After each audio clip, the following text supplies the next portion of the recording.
Assolutamente non sappiamo la causa. In azienda non c'era nessuno, avevamo spento tutti gli impianti, tolto la corrente e basta. Attorniato da collaboratori e familiari, Lamberto Ghirlando non sa darsi una spiegazione. Le fiamme stanno divorando la sua fabbrica dalle 3 del mattino, da quando l'allarme è partito da una volante della polizia in zona industriale a Ramera per dei controlli di routine. A fuoco i semilavorati che l'azienda, Torneria Veneta, utilizza per la produzione di manici in legno. In fumo ci sono le tante commesse di un periodo già contrassegnato dall'aumento delle materie prime e dei prezzi dell'energia. I danni sono ingenti perché avevamo parecchio materiale, materia prima, 200-300 mila.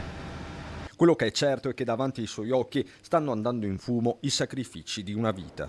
L'azienda è familiare e quindi ci mettiamo tutte le nostre risorse, il nostro impegno. Poco distante il padre Giovanni Battista, 91 anni, assiste alle operazioni di soccorso e dà forza un po' a tutti. Vado avanti, per forza va avanti, perché do un aiuto a mio figlio e a mia signora. A lei 76 anni che lavora, 76. Senza sosta il lavoro dei vigili del fuoco, arrivati da Conegliano, Vittorio Veneto e Treviso.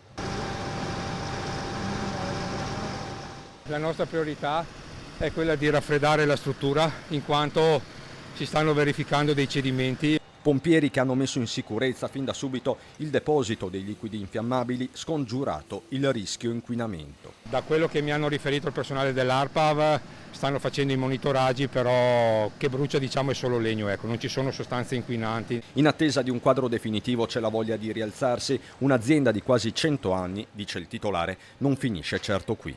Dal nonno, padre e figlio io. Speriamo di continuare su questa strada.